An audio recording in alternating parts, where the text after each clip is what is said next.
Hey, it's running. Hey, That's tell your right. story. The, Okay, what the, here, I'll tell you about my experiences in the Navy oh boy. and during the Second World War. I was just getting out of internship as a young doctor, and the Navy sent me a letter saying you have to go on active duty. And I had to report to Norfolk Naval Base to get sworn in. And that was 5 days after I finished my internship. And when I got there, they said, oh, you have to go out on a ship, and your ship is in Boston. So they said, you take a train to Boston, and they'll tell you where your ship is, and then you can find your ship. So I took the train to Boston and reported to the office there, and they said, your ship is in the South Boston Navy Yard. Well, the name of the ship that I'm supposed to go on was the USS Pontiac. And because it was named after a city, I thought it was a cruiser. But when I went to the South Boston Navy Yard and found my ship, it was a rusty old freighter. And I walked up the gangplank and reported to the officer of the deck. And he says, go see the captain. So I went to see the captain, and he said, hello. He says, go see the supply officer.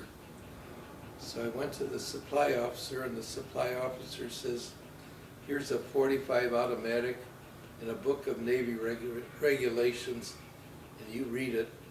And that's how I was introduced to the U.S. Navy.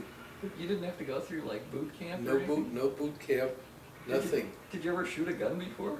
Never shot a gun. Did you ever end up shooting that 45? Well, then I had to take target practice to use the .45 automatic. On board the boat? No, we went to a shooting gallery, Huh? Well, that's neat. and we had to learn how to shoot the .45. The reason I had to carry a .45 automatic was that I was a division officer. And the division officer, whenever you have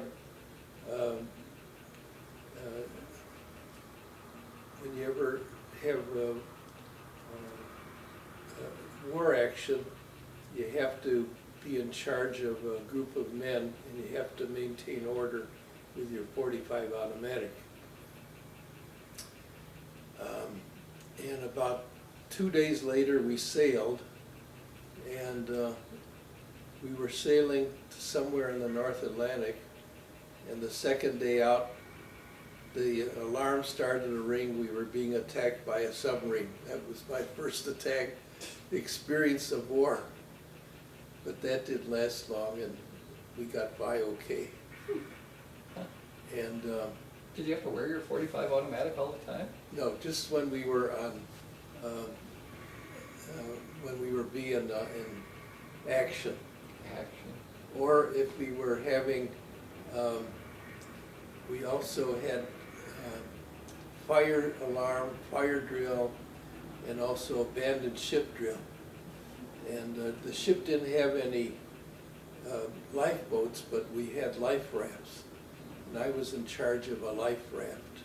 So when we had abandoned ship drill, we'd all run to the life raft that I was in charge of. And the life rafts were suspended so that you pulled a cord and they would slide over the side into the water. What were the life rafts like? Were they blow up things? It was a or- box. It was a big, huge box. Huh? Box, yeah. Just sealed with air, or was there something? There was an air, inflated air thing on the bottom, Oh, wow. and it was a box. And it was always called a inflated? box raft. Box raft. Yeah. It's And about 20 men could hang on to it. Jeez, yeah, open ocean. And of course, the North Atlantic was very cold, and you could only survive in the water for a couple of hours. By that time, you would be, your body temperature would go down so low that you couldn't survive anyway.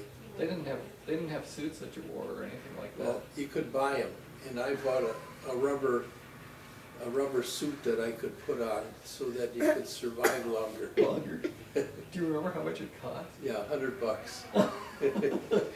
You know, $100. they cost about the same now. Yeah.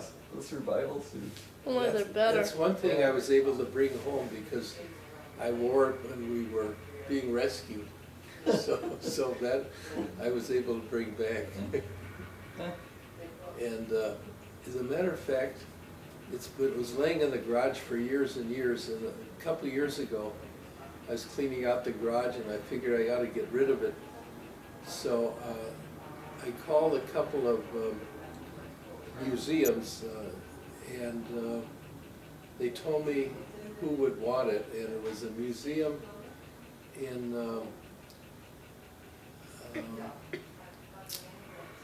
Rhode Island. Huh. A big museum in Rhode Island. Do you know the name of it? Yeah, I have a letter from them. Huh, neat. I'm a member of the museum, and I sent it by express, and they were very appreciative, and it's on display there. God, that's great. Yeah. We'll have to visit that sometime. Do you know which city Yeah, it I is? have a letter, and I'll show it to you. Oh, that's great. And it's a very big one in Rhode Island.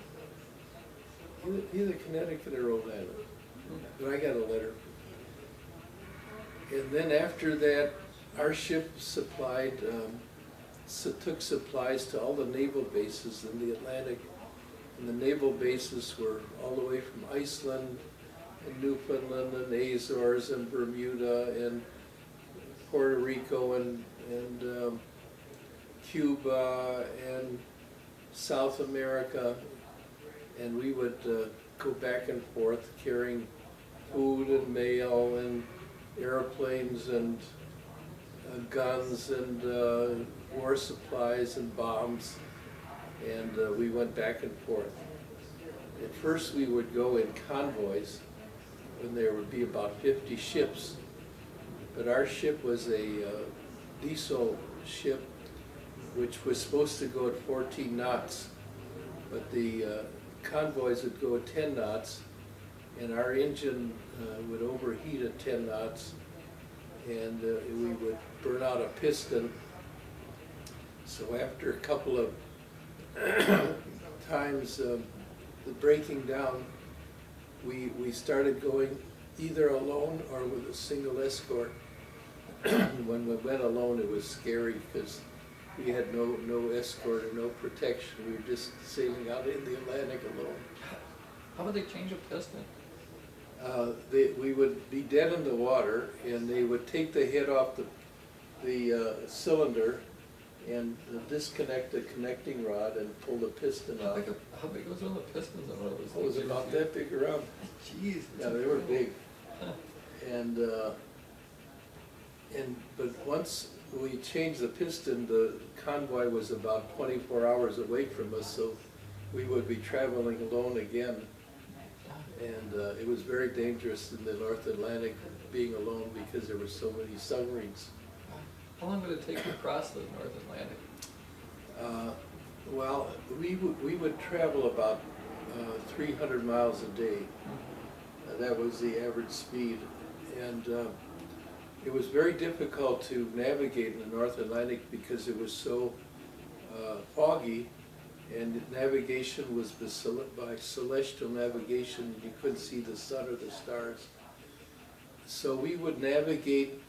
We had a map of the bottom of the ocean, and in certain places the bottom of the ocean suddenly goes very high or very low. Mm-hmm. And when we crossed that point, we had the fathometer going constantly. Mm-hmm. And when we passed a place where the depth of the ocean changed suddenly, we knew where we were. Jeez, that's neat. And it was a good way to navigate up there in the fog. And